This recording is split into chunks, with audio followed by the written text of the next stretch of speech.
It's Book Report Monday with a different format now. Trying this out. So today we're going to talk about Gardening with Less Water by David A. Bainbridge. And I picked this up at a little bookstore in quaint, forget where I was, Arkansas. And I really like this one. This is a book that has a lot of solutions for gardening with less water. And this would be a really good book for off-grid homesteaders or for gardens that are just too far away to drag the hose out to or to carry your buckets out to, or for desert gardens. I really like the illustrations in here. Now this picture to the right is not the best example because the camera didn't pick it up really well, and that's a photograph, not an illustration. But they do have some really good illustrations to show how to set up the systems, how to get everything connected for those things that require connections, and how to get your layout right. This book has several pretty smart strategies, and most of them are fairly practical. This one in the image is a clay underground pipe, and as you run water through the pipe, um, or just pour water, you can leave the top open and then pour water down into the pipe, and then close it up, and then it will gradually seep water out as the plants need it. And you just plant right on top of it or right to the sides. That one may not be as practical for me because I live in a bunch of rocks, and it's really hard to dig a trench to put that in, and then it would cost some. I'm looking for a little different solution. But for somebody out in say a desert somewhere where you have a bunch of sand, and you pour the water in, and the water just all runs straight through the sand and is gone. This would be a pretty practical option for you to do some row gardening. On the downside, the book is just a bit small. It leaves me wanting more. The stuff in here is great. I want more of it. This looks at both environmental and material solutions. What I mean by that is it looks at your geography, I guess maybe I should say.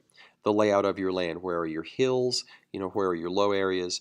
Where does the water naturally want to run off? Can you do swales? Can you do raise and lower the ground to harvest the rainwater as best as possible?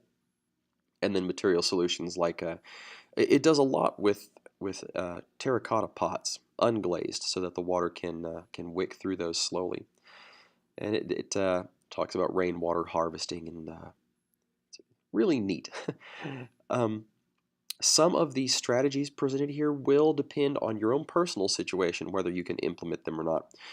Like, for example, I was talking about those underground terracotta pipes, and that would be impractical here. If I got some big machinery, I could dig a deep enough hole to run those through, uh, but that would cost a lot of money. I would have to make sure that it was deep enough that if there was any water left over in winter, that it wouldn't freeze.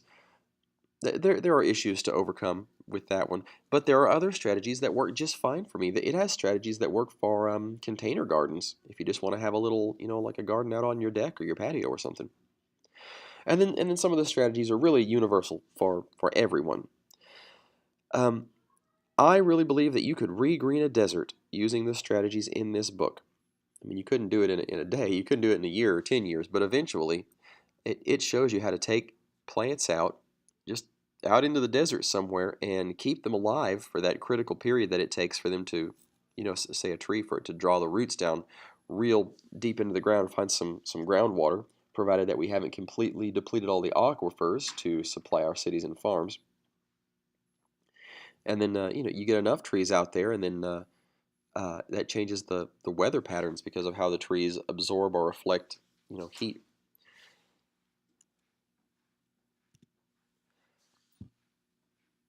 Now you got to think, how are you going to garden after the zombies come? That's where this book really comes into play. Right now, it's for most of us, it would be just sort of a fun hobby book. But after the apocalypse happens, and the water company's not pumping water out to you, how are you gonna raise your plants? How are you gonna live? And this is the book that's going to show you how to do that.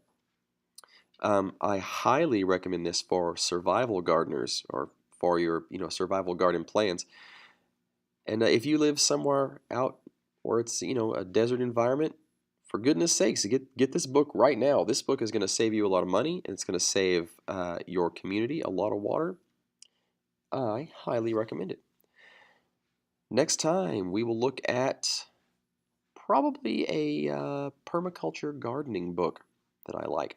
So I'll see you next time. Until then, keep your eyes out for plants and zombies. Happy foraging.